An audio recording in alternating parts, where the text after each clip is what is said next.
پتھر کی لکیر ہے، توجہ کیجئے۔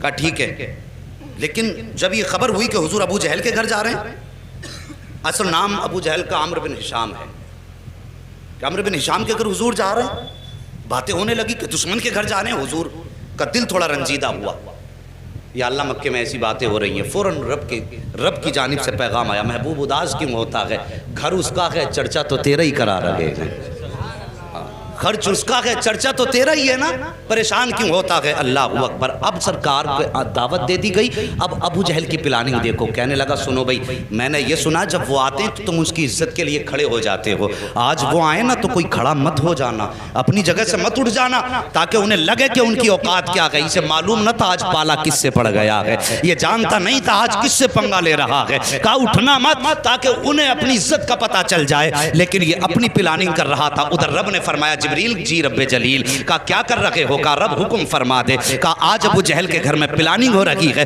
محبوب آئے تو پھر کسی کو اٹھنا نہیں ہے، کہا جاؤ فرشتوں کی جماعت ساتھ لے کے چلے جاؤ، اور جتنے بیٹے ہیں نا ابو جہل عتبہ شیبہ بڑے بڑے دشمن، سب کے پیچھے جا کے ایک ایک فرشتہ کھڑا کر دو، جیسے محبوب پہنچے اور جو اٹھنا نہ چاہے، جبریل تیری ذمہ داری ہے کان پکڑ کے اس کو سیدھا کھڑا کر دے۔ آج بھی لوگ بھوکا کرتے ہیں کہ سلام کھڑے ہو کے کیوں پڑھتے ہو، قیام تعظیمی یہ رب کراتا ہے، اور قیام تعظیمی سے روکنا تمہارے باپ ابو جہل کا کام تھا، انہوں نے کہا کھڑا نہیں ہونا کسی کو بھی، اور رب نے فرمایا دیکھوں آج کون کھڑا نہیں ہوگا، محبوب میرا جسے میں چاہوں گا وہ کھڑا ہوگا، اللہ اکبر۔ جب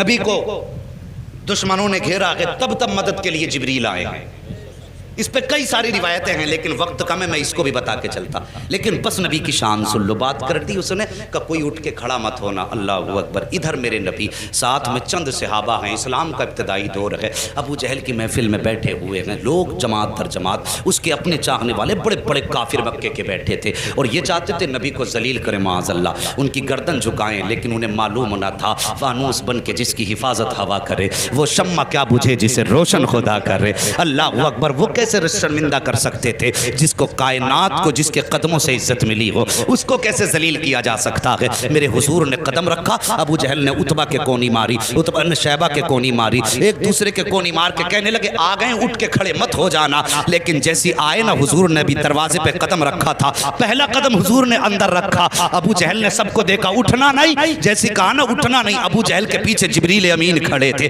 سب سے پہلے ابو جہل کا کان پکڑا اور سیدھا کھڑا کر دیا، جب ابو جہل کھڑا ہوا عتبہ خود کھڑا ہو گیا، شیبہ خود کھڑا ہو گیا، دشمن خود بخود کھڑے ہو گئے، جب سب کے سب کھڑے ہو گئے میرے حضور نے اندر قدم رکھا، آئے عزت سے اپنی جگہ پہ بیٹھے، اور بیٹھنے کے بعد پھر پوری جماعت پہ ایک نگاہ ڈالی، جب نگاہ ڈالی ایک دوسرے کو تک رہے تھے، عتبہ شیبہ سے کہہ رہا تھا یار کیوں کھڑا ہو گیا، شیبہ عتبہ سے کہہ رہا تھا تو کیوں کھڑا ہوا، سب مل کے چودھری ابو جہل سے کہہ رہے تھے تم کیوں کھڑے ہو گئے، وہ کہہ رہا تھا یار مجھے خود نہیں پتا چلا میں کیسے کھڑا ہو گیا ہوں، میرے حضور بیٹھے ہیں، اور بیٹھنے کے بعد پھر میرے آقا نے فرمایا تھا چھوڑ دے اس کے کان، اتنا کہا نہ دھڑام سے ابو جہل نیچے گرا، جیسے نیچے گرا حبیب یمنی کہتے او حبیب یمنی نے کہا تھا ابو جہل پتا چل گیا ہے کہ سچا کون ہے جھوٹا کون ہے، تیرے کھڑے ہونے نے بتا دیا ہے کہ جھوٹا تو ہے، سچا رب نے محبوب کو بنا کے بھیجا ہے۔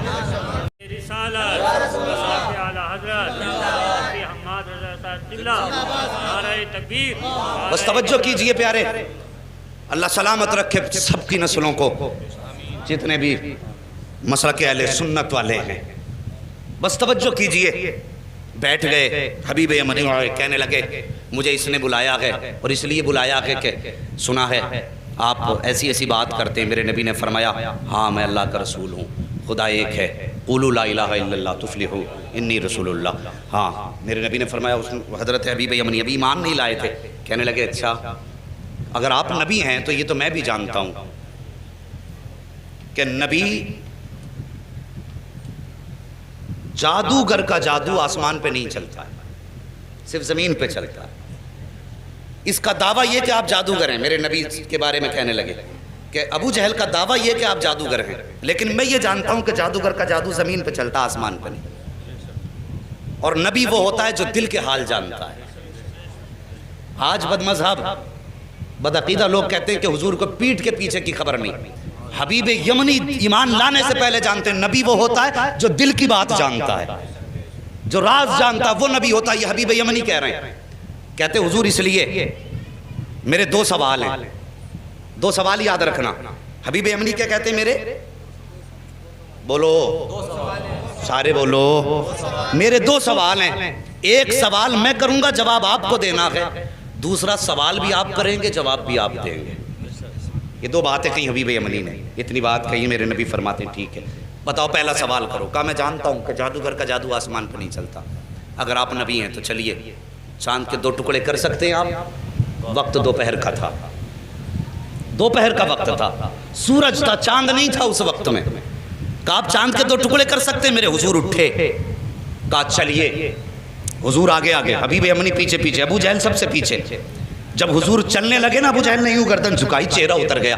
ایک کہنے لگا چچا بات کیا ہے؟ کہا بات پوچھتا کیا ہے؟ جو یہ کہہ دیتا ہے وہ کر کے دکھا دیتا ہے.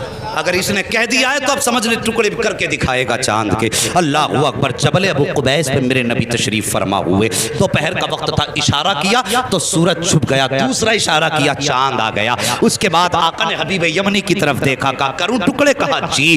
اتنا کہا میرے حضور نے انگشت نبوت اٹھائی اور یوں اشارہ کیا تو ایک ٹکڑا پورب میں تھا، دوسرا پچھم میں چلا گیا ہے. چاند 2 ٹکڑے ہو گیا. جب چاند 2 ٹکڑے ہوا، آپ فرماتے ہیں اب بتا کیا رائے ہے؟ انہیں جوڑنا ہے یا قیامت تک کے لیے ایسے ہی چھوڑنا ہے؟ اللہ اکبر. حبیب یمنی نے کہا تھا اب جوڑ بھی دیجئے.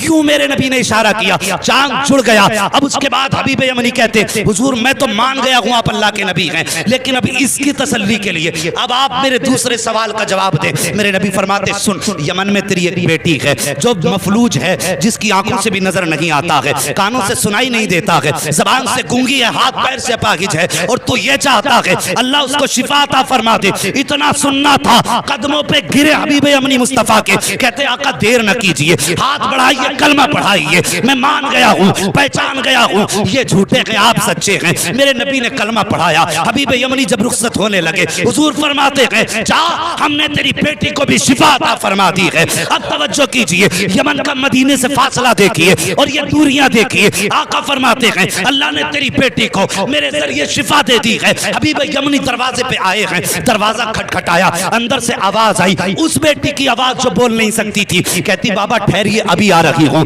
بچی جو چل نہیں سکتی تھی توڑ کے دروازے پہ آئی ہے. دروازہ کھولا، حبیب یمنی نے بیٹی کو دیکھا، زارو قطار رونے لگے. فرماتے بیٹی یہ کیسے ہو گیا، کیسے ٹھیک ہو گئی؟ بچی نے کہا تھا بابا دوپہر کا وقت تھا، میں لیٹی ہوئی تھی، لیکن اچانک شور ہوا کہ اندھیرا ہو گیا ہے. اندھیرا ہو گیا کہ بابا مجھے تو نظر نہیں آتا، لیکن جیسی شور ہوا اندھیرا ہو گیا. میں یہ سمجھی رات ہو گئی ہے. میں لیٹی، میری آنکھ لگ گئی. کیا دیکھتی ہوں؟ خواب میں بڑے حسن والا چہرہ، بڑی خوبصورت وجاہت والا ایسا چہرہ تھا بابا کہ نظر پڑنے کے بعد ہٹنے کا نام نہیں لے رہی تھی. وہ میرے خواب میں آیا، اس نے آ کے میرے سر پہ ہاتھ رکھا. بابا ہاتھ لگنے کی دیر تھی کہ میرے پورے بدن کو اللہ نے شفا بخش دی ہے، اور بابا مجھے کلمہ بھی پڑھا کے گیا ہے. اللہ اکبر. اتنا سنا، بیٹی کے سر پہ ہاتھ رکھ کے حبیب یمنی روئے اور کہتے بیٹی میں بڑے نصیب والا ہوں، جس کی تو بات کر رہی ہے میں اسے دیکھ کے بھی آیا ہوں، اس کے ہاتھ میں ہاتھ دے کے بھی آیا ہوں، اور اس کے شہر میں کلمہ پڑھ کے آیا ہوں. تب بیٹی نے رو کے کہا تھا بابا نصیب والے آپ نہیں ہو،